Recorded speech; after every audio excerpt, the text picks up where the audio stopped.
Hey everybody, Tony here from Outdoor Therapy. The other day I just did my latest video on a new bag that I gotten, and I was trying to kind of edit some of my bags and see what I could get into my new one. One of the things that I was trying to get in was a first aid kit that I keep in my truck. Now with that, I was not able to pull that off the way I wanted, but I wanted to kind of share with you the first aid kit that I do keep in my truck, some of the contents, because that's something I have not edited in a while, and also too some of the options that I've come up with. So I'm going to share with you the first aid kit that I carry in my truck, some of the reasons I do what I do, and let you kind of let me know what you think.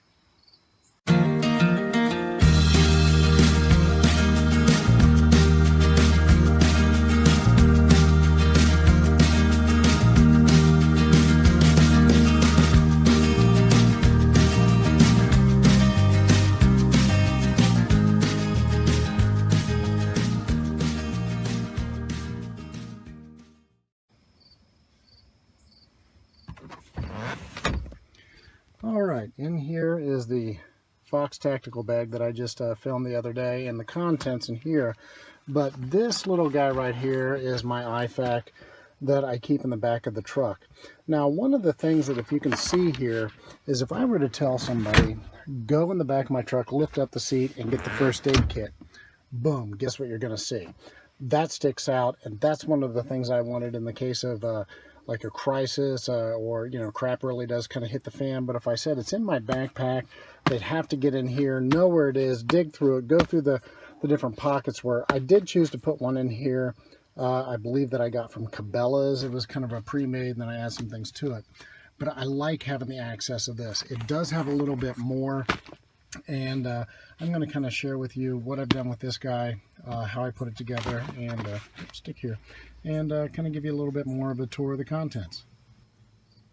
Now, this guy is my personal, IFAC individual or infantry first aid kit. But one of the reasons that I do have maybe a little bit more in this, and you can kind of see it's packed in there, because I've heard people before saying, why do they have a tourniquet, and why do they have different items in here and sutures? You don't know how to use them.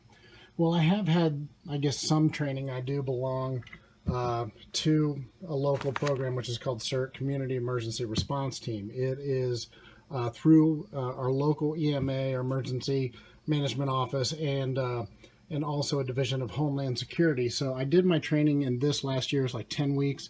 If they have CERT training in your community, I highly recommend it. One of the things that we did was triaging, first aid, and also I work for a group of doctors, so I am mandated to keep up on my AED first aid. So I do have some training in that. So anyway, this is what I came up with. So I'm going to open it up and give you a little bit of tour of what I have inside. First and foremost, I do carry a cat tourniquet in here. It does have to where you can write the time on the outside. These are some that I've done my training with. I've got this, and I've got different other tourniquets. I think I've got another one in here. But again, I'm going through and I'm going to edit this and see what I have, what may need to stay, and what may need to go. I've also got these emergency scissors to cut off clothing or things that kind of get in the way. So I bought this little pouch here from Amazon. I think it was just like $5 or something like that, and I figured it fit these two well. It is actually made for a tourniquet. It hooks onto the MOLLE webbing, and I also got this actual case and the little morale patch that I got off of Amazon as well. I do like that it does have the the ability to either, I can D-ring it on, or I can also, it's got the MOLLE straps here. But I can attach this to the backpack that I have in my truck onto my belt, or just to be able to kind of grab and go. I like the fact that it fits in my hand, but this is one that's a little, not too big, not too small, but I did find out that it does take up a lot of space if I were to put it, say, in this backpack or what have you. But this is my CERT backpack. It is almost like a bug out bag, but it does have, like, a hard hat, a reflective vest, and other items, including tools to shut off gas and other items of that. So this is kind of not, I don't want to say first responder, because I'm not, fire, law enforcement, or military, but it's community. It's, something we can use, locally here to respond. It's got a boo-boo kit in it, but I may do a review on that later. But what we're about today is this guy here. But this will fit in any one of my backpacks, or it's good to have with me. But basically, this goes in my truck for myself, my family, or if I am, driving along and encounter an accident. All right, as I open it up, as you can kind of see here, is it does kind of clamshell. I've got a few things just kind of floating around in here because I did kind of run out of, some of the loops and so forth to stitch things in. I also added a few extra things here, and I put it inside this mesh bag just to kind of hold some extras. And also I like to carry, kind of one of the N95 masks to have available. And I'll get into a couple of the other additives that I've done in here, some things from my training and so forth. So let me go ahead and start to dig some of these things out, and we'll see what all I've got in the pack here. All right, pulled everything out of this side here. I've got some butterfly bandages as well as some just regular flexible fabric. This little guy over here, this little packet, has a few extra bandages in there, alcohol prep pads. It's got other, sting ointment, moist towelettes and things of that nature that I've just kind of added some extras. I also added, I've got a couple sutures here.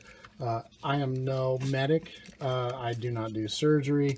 But then again, too, is if somebody were to have a cut, if I had to go a little bit Rambo or offer these up to a doctor who's on the scene, I've got those. So again, a lot of these things that I hear people criticizing bug out bags and people carrying too much, I look at this sometimes just almost like insurance.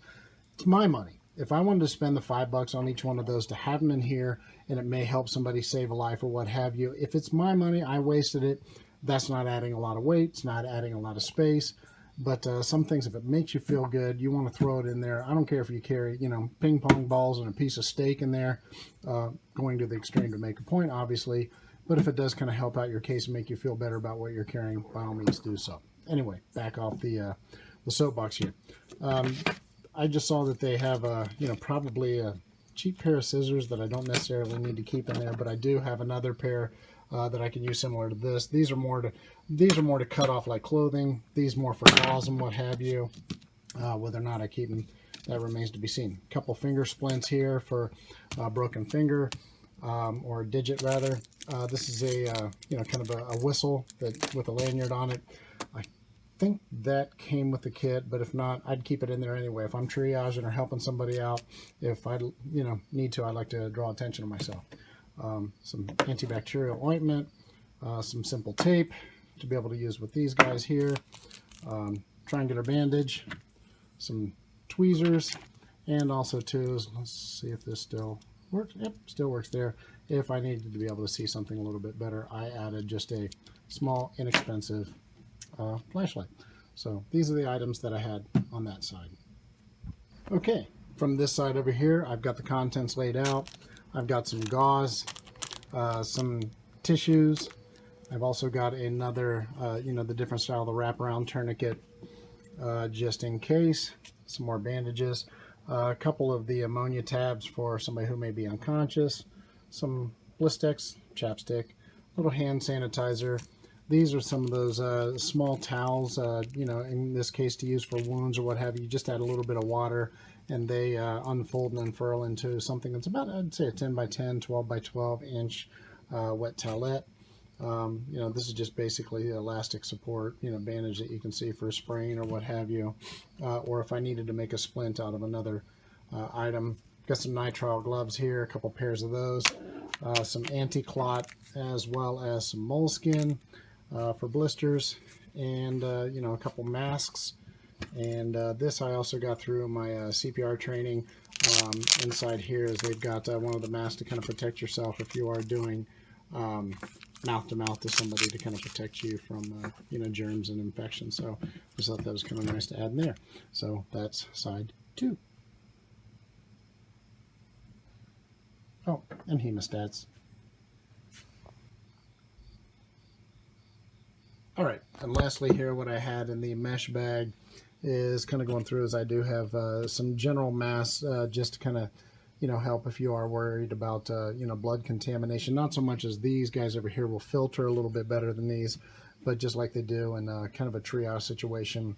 I've got different kinds or different sizes of gauze pads, a couple larger, these larger bandages here, some vinyl gloves, another little small thing is some sterile dressing. Got some cold tabs, Mucinex, Advil, another little small roll of tape for something that when that doesn't work, And, you know, I also have some super glue in here for just some minor cuts and things to seal it.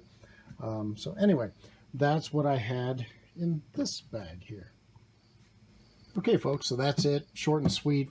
Again, it's kind of a nice, beefier size. It's not as big as a medic pack or a trauma pack or military style. They've got some out there for hundreds of dollars, the size of this backpack here.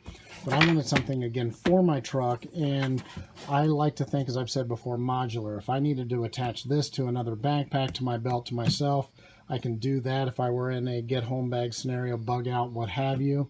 But also it stands out in the back of my truck, and that's where I kind of decided, aside from the size, it did become kind of prohibitive in the back of my get home bag, which I opted for a smaller kind of a hiking kit.